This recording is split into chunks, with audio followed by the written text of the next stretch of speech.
The Red Sox lose again, dropping game 2 against the Angels 4-3 for their 17th one-run loss of the season.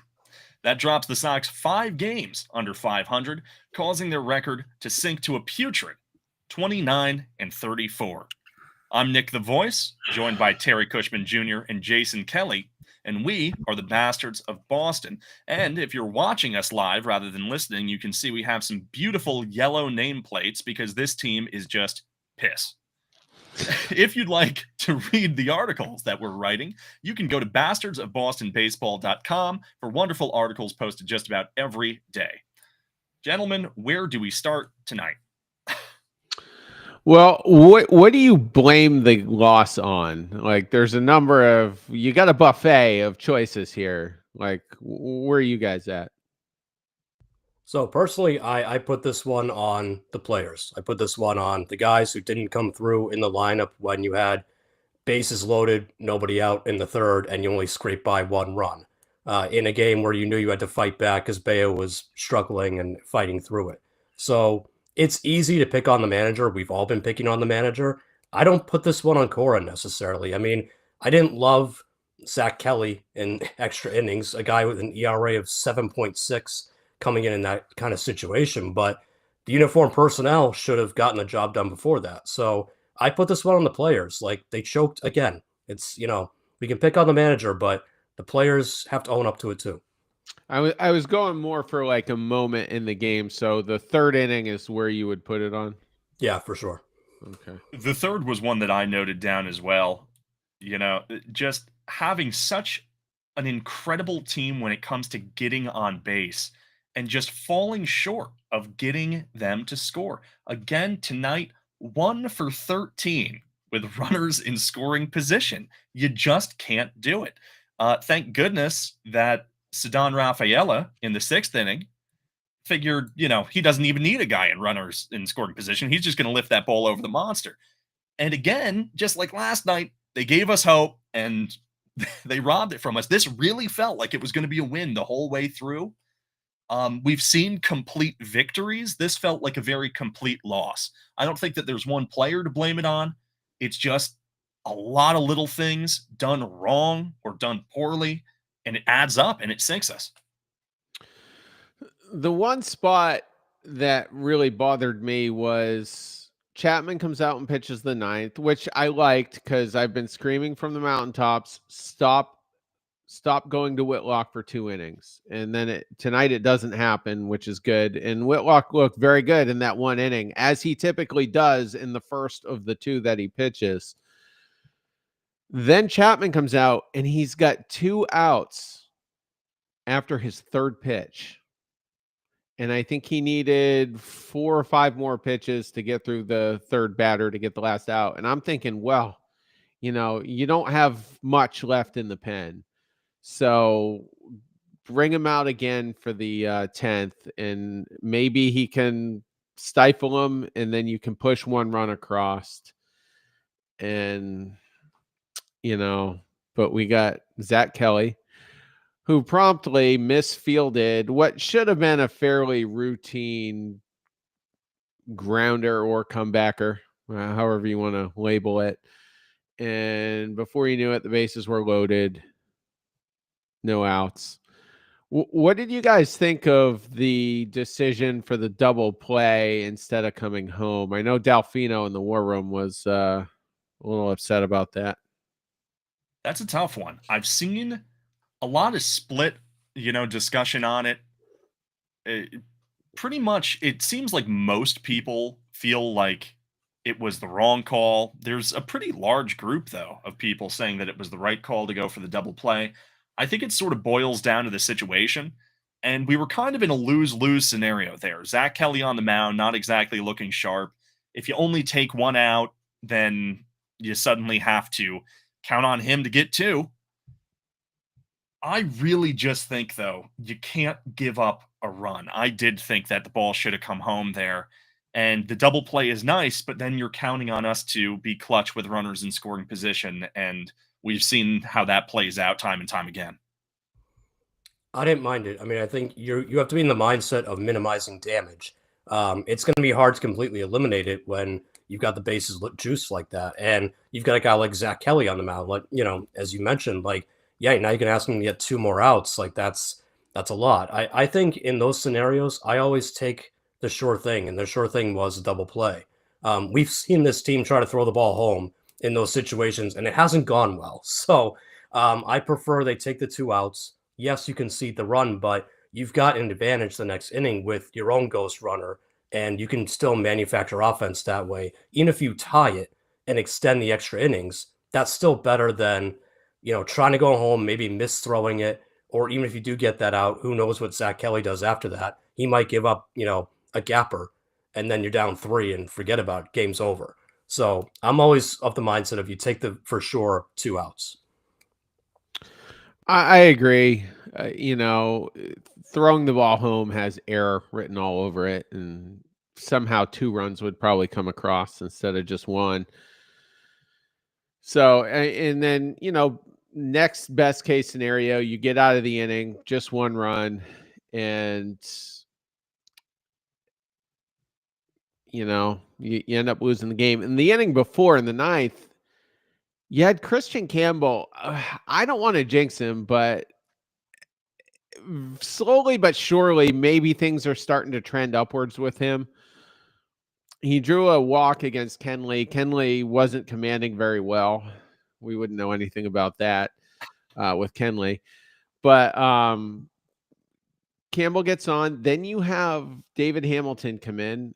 And when Kenley's on the mound and you've got an aging veteran like Travis d'Arnaud, who has probably an average pop time at best. I know Nesson cited something about him. He's not the best at holding runners. That's the ideal scenario for stealing. Very slow delivery from Kenley. d'Arnaud's probably not going to get you. It was basically an automatic steal. And Kenley did try to pick him off once. I thought that was dumb. I would have just simply, I don't know what you call it, a pitch out, or, when the ball comes home with the intent to just sling it right back to second. Mhm. That probably would have been smarter on Kenley's part, but he went for the pickoff. He would have had one more shot at it if he wanted to, but Hamilton took the bag. It's almost automatic, like I said, in that situation. He's on second base with no outs in the 9th. Couldn't get it done. And that was with one of your better hitters at the plate too, with Duran, and top of the order. He still couldn't get it done. So that was a major choke, big time. Yeah, It would have sure been enough. And then, Devers, of course, with a base open, suddenly Devers is a non-factor. They just walk him. And Willier just sort of continues this bad stretch that he's been on and has a couple ugly at bats tonight, couple ugly Ks. Well, let's look ahead to the bigger picture. Can Cora, if this circus act continues, can Cora and Breslow survive the offseason? I can't see both of them still being here next year unless there's a dramatic turnaround. And every day I'm struggling with, is it Peter Fatsy or is it Andrew Bailey that need to go? Right. Lately, I'm probably going to put it on Fatsy. It's aggravating to see Bayo scuffle like that, but you did get 6 innings out of him finally for the first time since maybe the second week of April. But then, as we get higher in the organization, sometimes I'm extremely pessimistic on Cora, and sometimes it's Breslow that I think is the bigger problem. And I think right now, I think I'm more pessimistic on Breslow. You go back to, what was it? Friday, I think it was Saturday. It was in Atlanta, one way or the other. He had an impromptu press conference where he took questions from all the beat writers. They all gathered around him in the dugout. They don't have that type of availability from him. And my biggest takeaway from that was, don't expect any major changes anytime soon. Don't expect me to be aggressive in addressing needs on this roster. The roster is what it is, and they need to play better. Like, that's the worst thing I think Breslow can say right now, because this is a bad roster. Every day, just when the lineup gets posted, just cross out Duran and then cross out Devers. And then what the hell do you have? What the hell is left on that? It's not, it's a last place team is what it looks like without Devers and Duran in there. And, if Campbell slowly trends upwards and continues that trajectory, and Rafaela, I mean, he's been streaky as hell, but seeing him tonight just fired up after that 2-run shot. And he's not a guy that gets very emotional. You don't really see that type of emotion out of him, but you did tonight. If you can supplement these guys, it could be a different team. But right now, as much as I can't stand Cora, I think Breslow's the bigger problem. And I can't see stuff not leaking out of this front office as we get into July and August and September.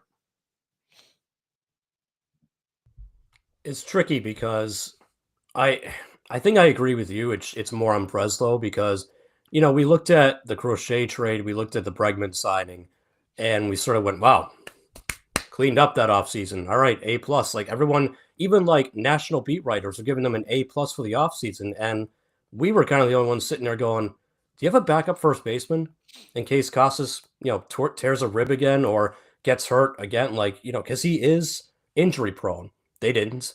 Do you have like the whole debacle with Devers? That's on Breslow. It's because Breslow wasn't honest with him from the get-go about what the plan was. And he had to fall back on Cora to clean up that mess, which, probably pissed Cora off, but at least he's able to do it. I mean, I look at Breslow's offseason and I go, yeah, you had a couple of big hits. Crochet was great. Bregman, awesome. It sucks that he got hurt, but at least you ponied up and finally signed somebody. Even Carlos Narvaez, give him a ton of credit for that. You spotted someone in someone else's organization that they weren't using, and you plucked him. Great. Good job. Even Chapman. I hated the Chapman signing at the time. I was like beside myself, but he's been the best closer in, almost in the American League. I mean, he's been that good. So Breslow to me did have a good offseason, but there were so many holes on the roster going into it. He didn't fill enough of it. He didn't get the depth that he needed. Because when you want to go to the playoffs and you want to go on a run, you need depth. It's not just getting the top guys. Yes, you got a top pitcher. Yes, you've got a top left-handed power hitter. You don't have anything below that. We were talked last night about the rotation after Crochet. Kind of stinks. Walker Buehler, they gave him a boatload of money, and well, not a boatload, but a decent amount for 1 year. He hasn't lived up to it. They didn't really fill in the back end of the rotation that much. I mean, they're counting on another reclamation project in Giolito. We'll see how he does tomorrow. Like, I just don't think it was good enough. The problem is, are you really going to fire another president of baseball operations? Because look, we believe that getting rid of High and Bloom was the right move. But the rest of the league looks at it like you did him dirty. And now you bring in Craig Breslow after, 13 other people turned you down for the job, and you're going to fire him after 1 year? No one is going to want to take that job if you do that. So it's tough. Like, if heads have to roll and it's Breslow, okay, I don't hate it. I think you could do better as a president of baseball operations. But man, it's going to be tough to get anyone to want to take that position because it's basically just, if you don't win right away, you're out. Like, that's the optics of that are real tough. Yeah, you're absolutely right about that. As much as I loved this past offseason was great for Breslau. There are a few things that I just haven't been able to forgive him for. Totally whiffing on the Sale trade, for example. That was a disaster. And honestly, as much as I love having Garrett Crochet in the rotation, it was really just a desperate recovery after completely whiffing on Max Fried. So as good as the group of guys that we came in here was, you're absolutely right about the depth because this is a game where injuries happen, and injuries happen a lot. Guys are playing harder than ever. They're just pushing their bodies to the limits. And because of that, you're really only as good as your backup sometimes. Toro and Gonzalez, they've been fine, and they've had their hot stretches so far this season, but I look at a guy like Abraham Toro, and I don't see a guy all that different than Franchi Cordero, a guy who's capable of hitting a couple home runs and going on a hot stretch, but doesn't necessarily have the toolkit to sustainably contribute. And tonight, I am going to harp on about some of Cora's decisions. What this game really said about Alex Cora is that he prefers Romy Gonzalez, Abraham Toro, and Trevor Story versus lefties over Marcelo Meyer. And then later in the game, rather than pinch hit for Romy Gonzalez, who was having a terrible night at the plate, he pretty much said he prefers Romy Gonzalez over Meyer versus righties too. I don't understand what we're doing with these young guys. You have Campbell out there floundering, and he is taking some steps forward, but moving him around as much as we have around the diamond, making him learn all these positions, it's been a lot of stress to put on the rookie. Moving Carlos Narvaez so high up in the order and pretty much continuing to hope that he keeps hitting doubles, he keeps barreling the ball, he keeps improving. He's a rookie. I just don't know what we're doing. This really is like screaming to me like we need a clean slate across the board because Fatsy has had his moments where this season we say, okay, maybe the Fatsy method works out. It's sort of been a very hot cold type of game with him.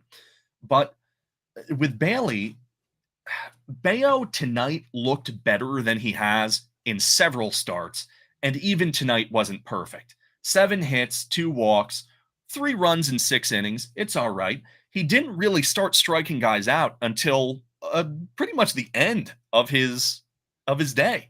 And he got himself out of a bad situation. I think it was in the 5th inning. The bullpen has been nails, fortunately. Weisert's great. Chapman's great.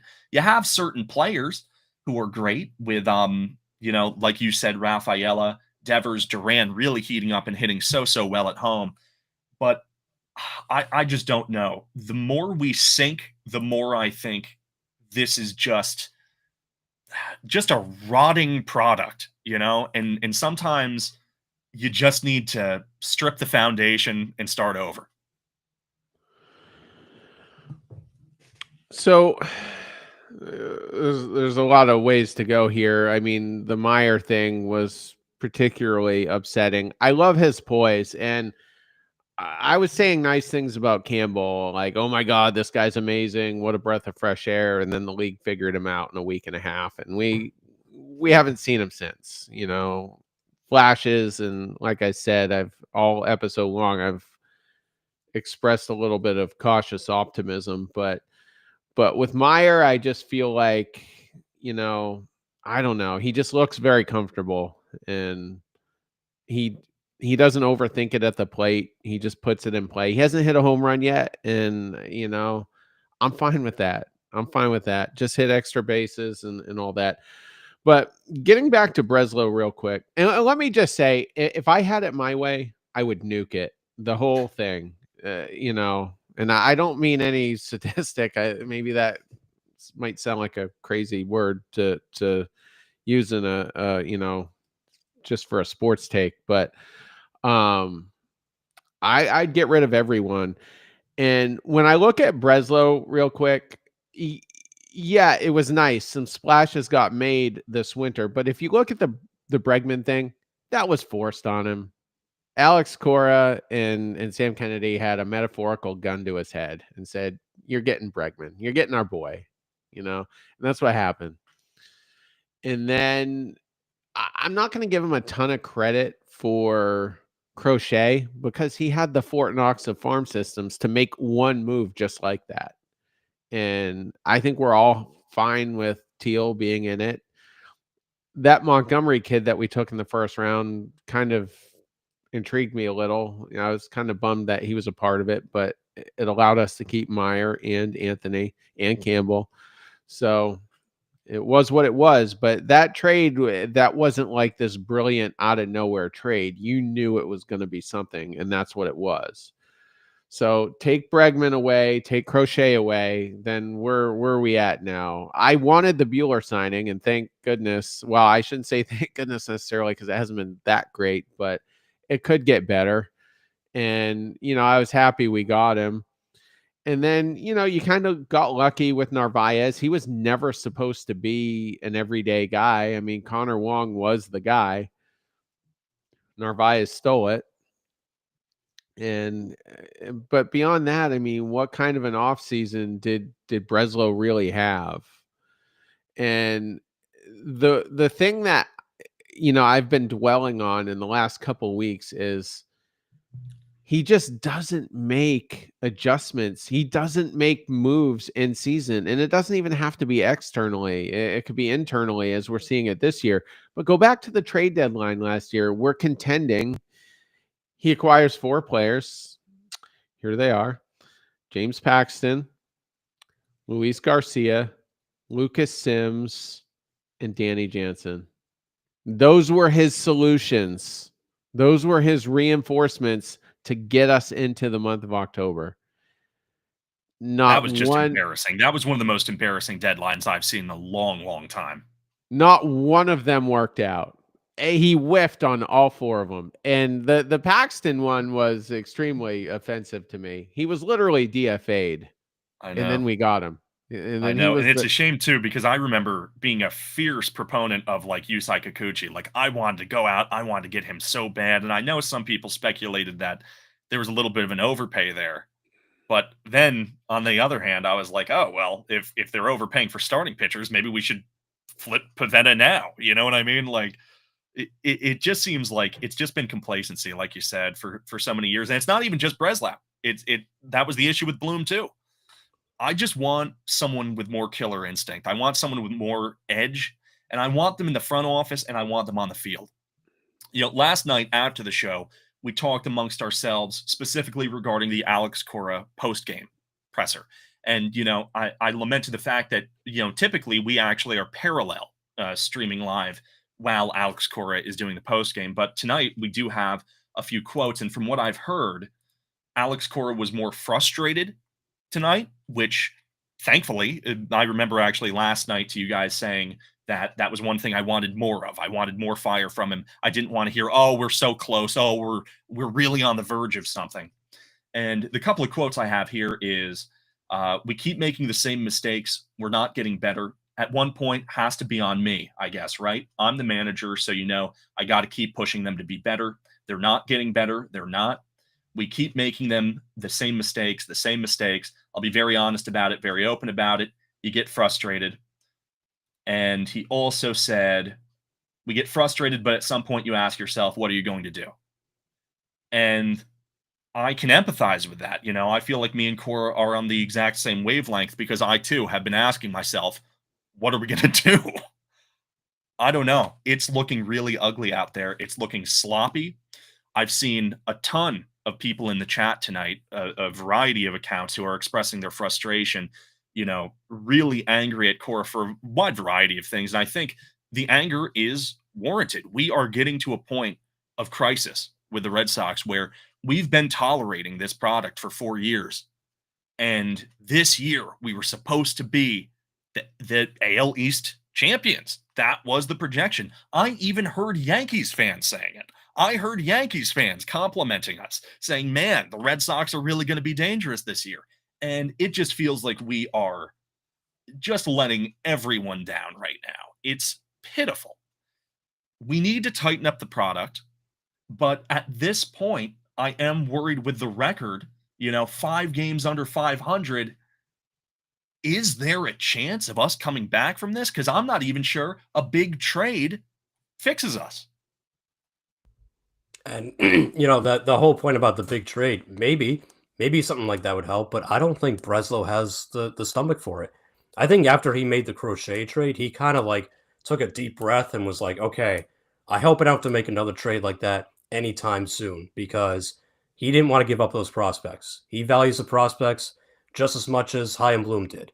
So he probably sat back after that one. You know what? Okay, I got their ace. We have a couple other moves we can make. They should be happy. Now we can just keep our farm system and, we can call up Anthony and Meyer and all those guys whenever we want, right? Well, then the reality of injuries happens. So, Tristan Casas goes down and there's no backup plan at first base.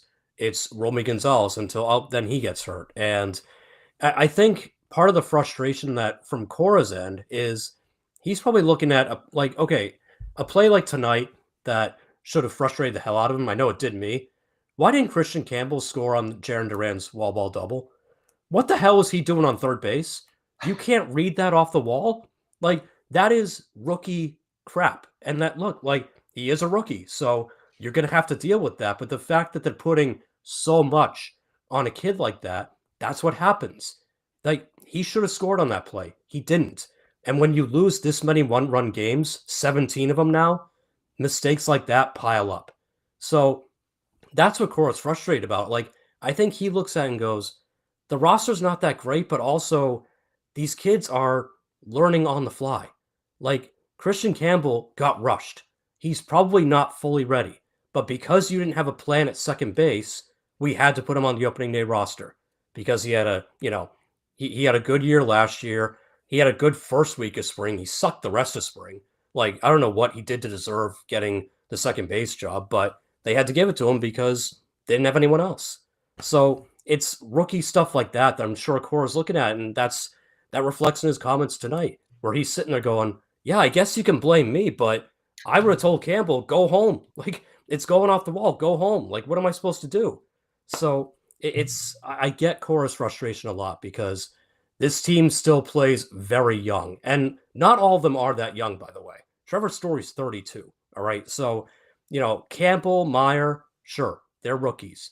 But the rest of the team, most of you guys have been in the league for a couple of years now. Start acting like it. Start playing like it. And that's probably where Cora's going, what else can I teach them? Am I supposed to teach David Hamilton when to properly tag up? He should know by now. Basically, all he does is run anyway, so he should know that. So I get Cora's frustration, and a lot of that does reflect on just Breslow not doing enough and forcing these kids up way too early. See, if you're Breslow, you don't have any friends right now. Devers hates you. Cora probably hates you. You're not helping. You're not calling up Anthony. You're not nothing's getting done. That's why I just won't rule out that one of them won't be gone by the end of the year. Like, we've got 4 more months of this roughly. I mean, June has just started, so I'm saying 4 more months. And I think if I'm John Henry or Kennedy, I don't know which one would do it. I mean, arguably Henry has been more active on a couple of fronts, but I just see if there's anybody out there. Like, if Dave Dombrowski doesn't get fired by the Tigers in 2015, good chance Sherrington keeps his job for at least 1 more year. But Dombrowski became available. So you don't want to advertise that you're looking for your guy, but if some whispers happen and someone's available. The one guy I keep going back to, and I think he would say yes, is Zach Scott. I mean, he was in that front office for 10 or 12 years. And for like 2 weeks, he was the Mets GM until he had a DUI. And then they put a creepy guy in there. He had it for 2 weeks. That winter was the craziest I've ever seen for a front office. But, they finally got the Brewers guy. But yeah, so I don't know. I don't know how they survive it. And with Cora, with those comments that Nick read off, I mean, just I didn't hear him. I didn't hear the interview. I'm only seeing the text, but it sounds like there's a little bit of vulnerability there. Like, he's like, "Oh, I guess it's on me." I mean, we just took over the number 1 spot in MLB in terms of errors. The Red Sox are number 1, like we always are. Like, it's a hallmark of the Alex Cora era, Bad defense, bad platoons, lefties that can't hit lefties, as I pointed out yesterday. And so I don't know, but one last question here before we get to the matchups. if leadership was stronger and perhaps a little bit more stern, would we be closer to 500 in those one-run games? Because that's a big difference. If you only lost half of the one-run games, I think leadership has factored into that, and I'm wondering if maybe that's part of the source of Cora kind of confessing that, yeah, it is on me. Yeah, I think it has to be. I mean, you look at all of those splits when it comes to different games. You look at night games, day games, home, away. When it comes to one run losses and one run wins, typically you expect to be about 50-50. That's reasonable. It's a game that could have gone either way. Same thing with extras. You expect to be about 50-50. And if you go a little bit below that, you can say, we just got unlucky. If you go a little bit above that, you go, ooh, we got a little lucky. Very nice things broke for us. When you are this deep in the pit, I think you can't even talk about luck anymore. It's so beyond that. It just comes down to fundamentals, poor execution. It is a freakish stat that makes no sense. The only answer is we're maybe getting lucky to even be getting those games that close. That's a good Yeah, point. I think it does go on Cora and some of his decision making. I mean, Terry, you brought it up tonight. Like, did you have to take Chapman out after he threw only 8 pitches and put Zach Kelly in, who you just called up, who's been horrendous this season? In look, is it a must-win game? No, but we talked about it last night. You've got the Yankees coming up. You've got a stretch where it's Yankees, Rays, Yankees after this. Like, the Angels stink. You need to take at least one of these games, if not two, if you can manage it. And you go out there and lose the second one because you go to probably your last reliever in the bullpen because you're so terrified of making Chapman throw double digits in pitches. When, who knows? He could have gone out there and thrown like 7 pitches and gotten out of it. And, you'd still be tied with a chance to win going to the 10th. So a lot of it is on Cora and some of his decision making, and a lot of it is on just the finer details of just, as Nick mentioned, fundamentals. And that's where the young roster, the inexperience of the roster comes in. And again, not all of them are inexperienced. Like Abreu, I'm sorry, he's been in the league a couple of years. He's 26. Like, he shouldn't be struggling this much. Someone like Campbell and Meyer, sure, you kind of get it, right? But even a guy like Campbell, you know, you made it through all 3 systems in the minors. You can't learn how to read a double off the wall. I mean, come on, like that is just lack of attention to detail. So I do think a lot of that goes on the entire coaching staff, but obviously Cora's the head of it, so he has to own it. Who do we have tomorrow? Lucas Giolito and I Jose don't have it up. Soriano. Yeah, Jose Oh, Soriano. yeah. You guys were worried about that one last night. I've looked more into the numbers right now, and I've become a little less worried, actually. It looks like a winnable game for us. The ERA is very good, but he's not a guy that gets a lot of strikeouts. And this year, especially, he's been very generous with walks. His big thing is ground ball percentage. He doesn't like to let you hit the ball in the air, doesn't like to give up the home run. But so far this year, his K percentage is 16th percentile. His walk percentage is 17th percentile. If we can sharpen up and show some discipline, maybe we can go out and prevent a sweep. Because if we get swept and go into that 9-game stretch that Jason said, I mean, that really feels like a death blow. That feels like the Yankees and the Rays are waiting to just play whack-a-mole with us. And every time we pop up, knock us down and make sure we have no chance at a wild card this year.